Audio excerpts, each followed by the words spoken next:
the elements are water, earth, fire, and air. We could say the element shows the temperament of the sign, which helps put together and describe the full archetype. So you could have a air or say water sun sign, but if you have a lot more other planets in fire, you could be fire dominant. Understanding a dominant element in our chart alone can give us a huge understanding behind a lot of our tendencies. The fire signs are Aries, Leo, and Sagittarius. The houses also associated with fire are the 1st, 5th, and 9th houses. So in order to understand fire in our lives and how we come about with the characteristics of the fire signs, I'd like us to first think about the literal element of fire. In my previous element videos, I talk about how water is the essence of life, the sea of fertility, the womb of the ocean mother from which all life emerged. In our evolution, after coming out of the water, we touch the earth. So with earth, think of your feet firmly planted on the ground. The solid earth brought substance, as we call it. Fire is quite different than all the other elements because fire is a chemical process and has a life similar to our own. It appears from seemingly nowhere. It feeds off organic matter. It grows, requires air to breathe, and when it's done, it dies away, having made quite an impression in its short life. The ability to harness and utilize fire is one of the most significant evolutionary steps in the history of human development. Fire can warm us in the cold and nurture us through cooking. A gently crackling fire is reassuring, restful, or even romantic. Left unchecked, however, fire can become destructive, easily consuming all in its path, reducing the most glorious mansion, love, relationship, or best intentions to ashes. Fire is hot and dry like the sun, and fire creates and destroys interchangeably with the other elements. Fire is warmth, passion, and heat. So fire signs are known to be passionate, and they're passionate in the sense that they feel this bursting divine destiny. So they don't care to combust anything along their journey that doesn't feel to serve their special purpose. So when you think about the person or people that first discovered fire, it either must have happened by accident or it was hinted and inspired by a vision that just came to them. Fire signs in that same way are visionary beings. With the invention of fire, we were now able to cook food. And again, this is a major step. Cooking is a lot of what made us human. Here's a little excerpt from a website. In essence, cooking, including not only heat but also mechanical processes such as chopping and grinding, outsources some of the body's work of digestion so that more energy is extracted from food and less expended in processing it. Cooking breaks down collagen, the connective tissue in meat, and softens the cell walls of plants to release their stores of starch and fat.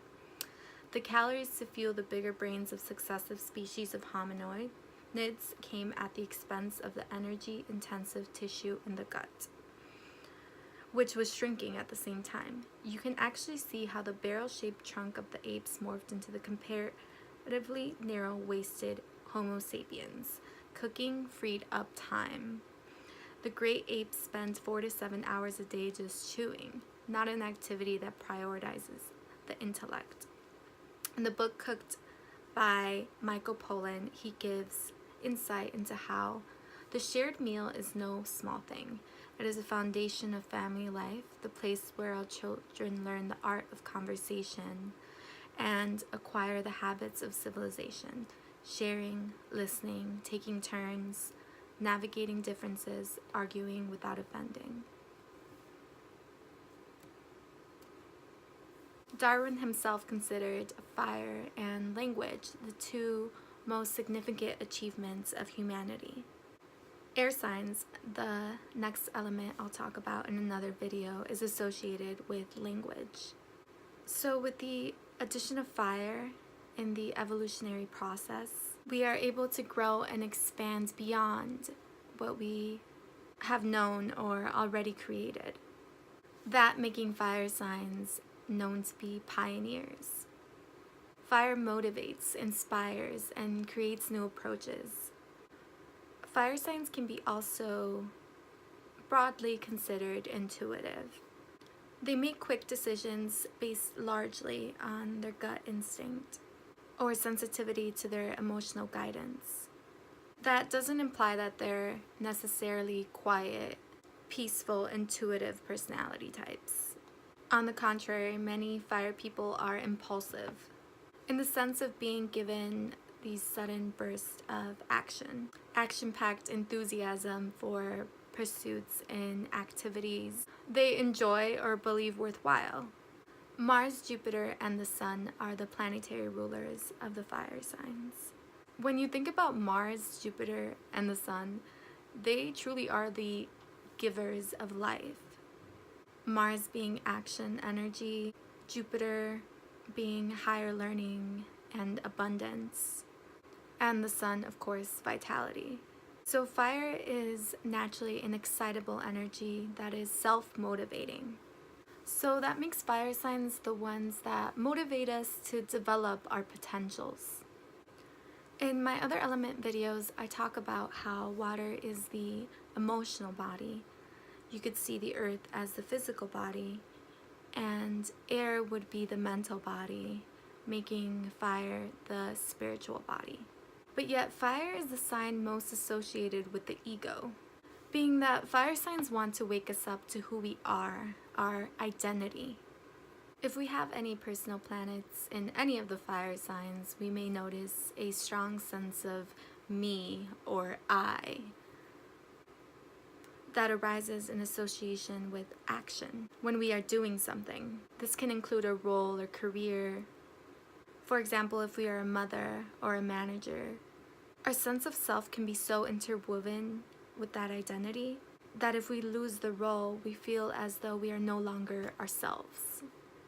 This can also make fire signs the ones with the edginess in their personality or how they look.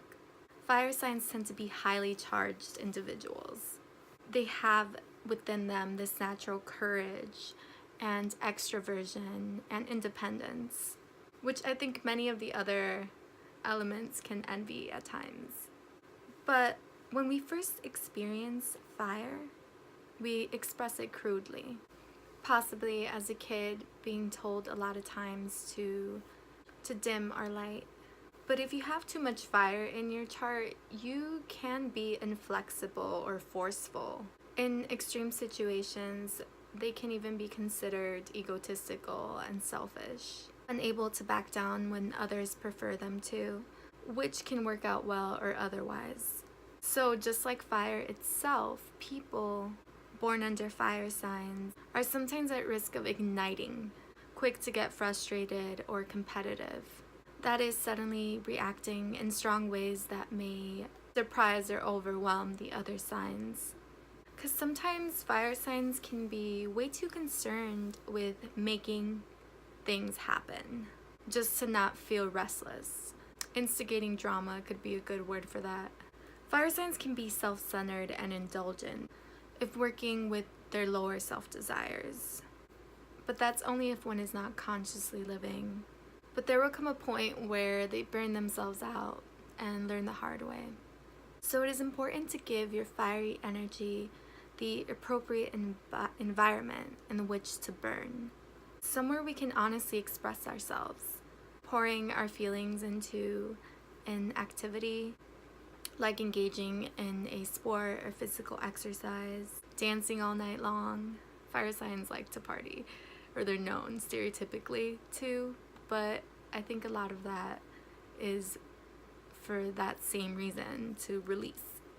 But in other ways, making art, Because what happens when you're lacking fire? Lacking fire can leave you sluggish and undermotivated, not engaged in whatever it is you're doing. People with no fire in their charts have no zest for life, or can tend to not have that positive drive. There can be like a missing trust in the optimistic adventure of life.